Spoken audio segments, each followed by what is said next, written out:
होते ही ऐसा हो रहा है। देखिए, जैसी करनी वैसी भरनी।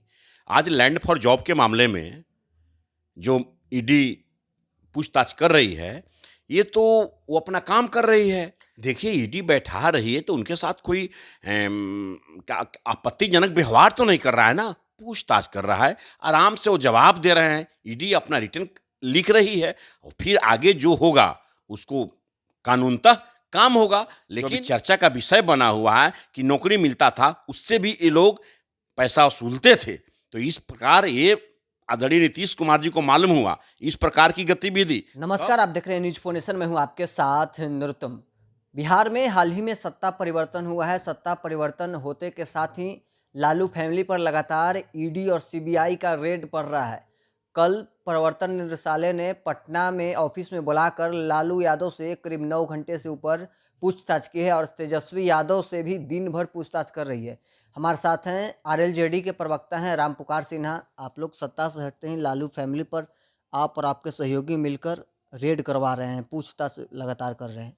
देखिए नरोत्तम जी, ऐसी बात आप बोल सकते हैं कि सत्ता परिवर्तन होते ही ऐसा हो रहा है। देखिए, जैसी करनी वैसी भरनी। आज लैंड फॉर जॉब के मामले में जो ईडी पूछताछ कर रही है, ये तो वो अपना काम कर रही है। कोई भी राजनीतिक दल के नेता अगर आय से ज़्यादा संपत्ति अर्जित करेंगे तो सरकार का काम है, सरकार के पदाधिकारियों का काम है उससे पूछताछ करना, वो अपना जवाब दे। इसलिए अगर आप मीडिया के लोग इस तरह बोलते रहेंगे कि भाई सरकार परिवर्तन होते ईडी का छापेमारी हो रहा है और जब पूछताछ किया जा रहा है, तो ये अच्छी बात नहीं है। मैं ये कहना चाहता हूँ कि ईडी अपना काम कर रही है और लालू जी और तेजस्वी जी अपना जवाब दे लैंड फॉर जॉब के मामले में, आय से अधिक संपत्ति के मामले में। सुनील सिंह आरजेडी के एमएलसी वो कह रहे हैं कि जिस व्यक्ति का हाल ही में किडनी ट्रांसप्लांट हुआ है, उनके ऊपर लगातार 9 घंटे से ऊपर बैठाकर सवाल किया जा रहा है। अगर कोई व्यक्ति को बुखार लगता है तो बेड पर चले जाते हैं और जिनके पास कई गंभीर बीमारियों से ग्रसित हैं, उनको इतना देर ईडी बैठा रही है। देखिए, ईडी बैठा रही है तो उनके साथ कोई क्या आपत्तिजनक व्यवहार तो नहीं कर रहा है ना, पूछताछ कर रहा है, आराम से वो जवाब दे रहे हैं, ईडी अपना रिटर्न लिख रही है और फिर आगे जो होगा उसको कानूनतः काम होगा। लेकिन ईडी का काम है पूछताछ करना और आदरणीय लालू जी जवाब दे रहे हैं, वो तो सरकार का मामला है। उधर तेजस्वी यादव से भी ईडी पूछताछ कर रही है और कहा जा रहा है आरजेडी की ओर से कि तेजस्वी यादव जिस समय ये मामला दर्ज हुआ है, उस समय जमीन जिस समय लिखाया है, उस समय तो बच्चे थे। बिल्कुल, यही तो प्रश्न उठता है ना कि आप बच्चे थे और इतना संपत्ति अर्जित आप कहाँ से कर लिए? इसका तो जवाब तेजस्वी प्रसाद यादव जी को देना पड़ेगा। तेजस्वी प्रसाद यादव जी जो बहुत राजा हरिश्चंद्र बनते हैं, उनको तो जवाब देना पड़ेगा बिहार की जनता के सामने में, देश की जनता के सामने में कि आप इतने कम उम्र में कहाँ से इतना पैसा अर्जित कर लिए। कहा जा रहा है कि वो तो उनको तो मालूम ही नहीं है, वो तो उस समय बच्चे थे। फिर आप लोग क्यों बार बार तेजस्वी यादव और लालू प्रसाद यादव को परेशान कर रहे अरे हैं? यही तो प्रश्न उठता है कि उतना संपत्ति आखिर आई कहाँ से? ये तो प्रश्न उठता है ना, बिहार की जनता को तो आपको जवाब देना पड़ेगा कि आज बहुत ऐसे बिहार में परिवार है जिस घर में अगर दिन में चूल्हा जलता है तो रात में चूल्हा जलाने के लिए उसको कठिन परिश्रम करना पड़ता है, मजदूरी करना पड़ता है। लेकिन आप उस परिवार के ऐसे लोग हैं जहां आपने इतना अचूक संपत्ति अर्जित की, का तो जवाब बिहार की गरीब और वंचित समाज के जनता को देना पड़ेगा, आदरणीय लालू प्रसाद यादव जी के परिवार के सदस्यों को।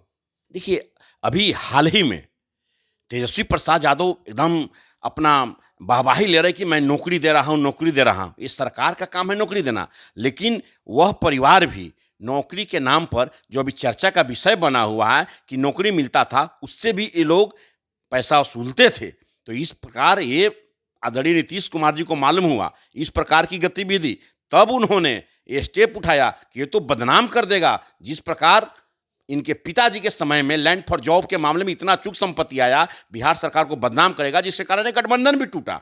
तो ये सब बिहार की जनता जान चुकी है। अब इन लोगों के परिवार में ऐसी परिवार तक ही सिमट के रह जा रहे हैं। इनके समाज के लोग भी इन लोगों के व्यवहार से बहुत क्षुब्ध है कि भाई सिर्फ अपने परिवार को देखते हैं, बाकी बिहार की जनता से इनको कोई मतलब नहीं है। क्या आपको लगता है कि यही कारण है कि नीतीश कुमार आरजेडी से अलग हुए? बिल्कुल यही सब कारण है ही। काम सरकार करती है और पीठ ये अपना थपथपाते हैं और सरकार काम करती है और इस मामले में भी ये लोग अचूक संपत्ति अर्जित करने में लगे हुए हैं। इन लोग राजनीति को व्यवसाय बना दिए हैं। राजनीति का मतलब सेवा और धर्म होता है। राजनीति का मतलब जनता के सुख दुख पर खरा उतरना है, जनता के ज्वलंत मुद्दों पर हमें उसकी समस्याओं का समाधान करना है। इसका मतलब राजनीति होता है। राजनीति का मतलब नहीं कि अचूक संपत्ति कमा लो और जितना पैसा हो सब अपने घर में ही रखो। उधर राहुल गांधी बिहार में भारत जोड़ो न्याय यात्रा कर रहे हैं। क्या राहुल गांधी की यात्रा से कांग्रेस पार्टी को फायदा मिलेगा और आप लोग को कोई नुकसान है? अरे अब क्या रहा कांग्रेस का, जब कांग्रेस पार्टी इंडी अलायंस बना जिसके सूत्रधार आदरणीय नीतीश कुमार जी थे, बिहार के माननीय मुख्यमंत्री जी, जब वो अलग हट गए तो अब कुछ है जी उसमें। ममता बनर्जी अलग हट गई, अखिलेश सिंह आज घोषणा कर दी, अखिलेश यादव वो अपने उम्मीदवारों का, उत्तर प्रदेश में जाइए लड़िए 10 से 11 सीट पर। कांग्रेस के पास अब कुछ नहीं है। कांग्रेस बस वहीं ढाक के 3 पात है और बिहार में कोई असर होने वाला नहीं और भारत में भी कोई असर होने वाला नहीं है। इंडी अलायंस चकनाचूर हो गया है, टूट कर खंडित हो गया है। अब नीतीश कुमार आपके गठबंधन के साथ हो गए हैं।